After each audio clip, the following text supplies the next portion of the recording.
चंद्रबाबू नायडू की चर्चा आज सबों की जुबान पर है दो वजहों से।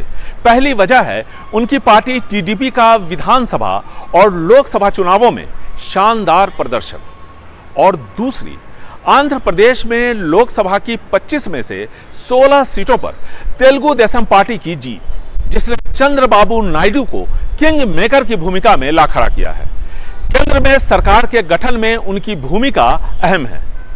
इन सब के बीच तकरीबन 2.5 साल पहले की वो ऑडियो वीडियो क्लिप आपको याद होगा, जब चंद्रबाबू नायडू एक प्रेस कॉन्फ्रेंस में रो पड़े थे। वो फफक फफक कर रोए।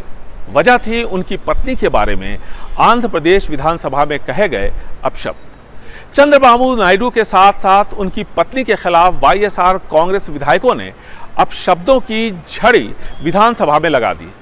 वाईएसआर कांग्रेस ने स्थानीय निकाय के चुनावों में जबरदस्त सफलता हासिल की थी। टीडीपी का प्रदर्शन खराब था।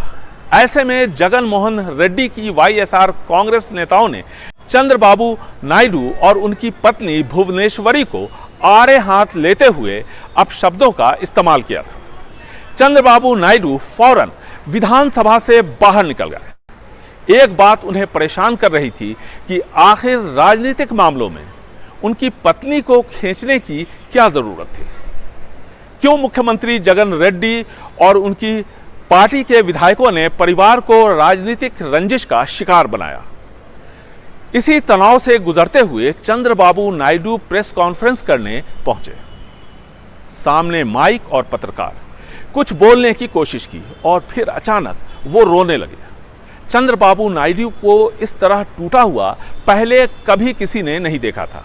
जब उन पर नक्सलियों ने जानलेवा हमला किया था तब भी नहीं। जब चंद्रबाबू नायडू ने अपने आंसू पोंछे तब उन्होंने दो प्रतिज्ञा की। पहली कि वो अब आंध्र प्रदेश विधानसभा में मुख्यमंत्री के तौर पर ही दाखिल होंगे, और दूसरी कि आंध्र प्रदेश विधानसभा को वो गौरव सभा बनाएंगे, जो फिलहाल कौरव सभा बनकर रह गया है, जहां महिलाओं का अपमान किया जाता है।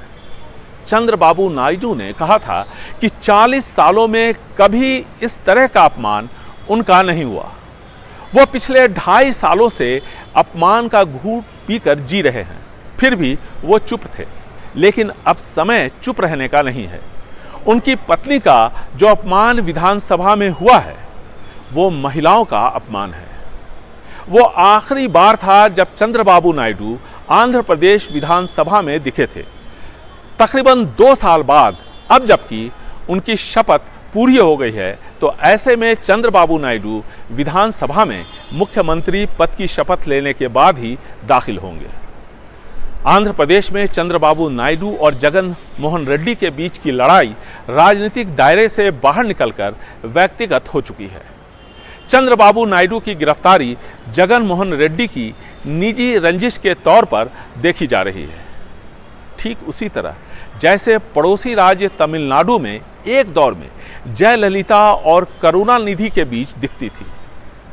जयललिता ने आधी रात पुलिस भेजकर करुणानिधि को गिरफ्तार करवाया था, उनका अपमान किया था। ऐसे में अब अटकलों का बाजार गर्म है कि क्या चंद्रबाबू नायडू भी जगन मोहन रेड्डी को उन्हीं की भाषा में जवाब देंगे। बेंगलुरु से कैमरामैन गोविंद मूर्ति के साथ निहाल खिदवई, एनडीटीवी इंडिया।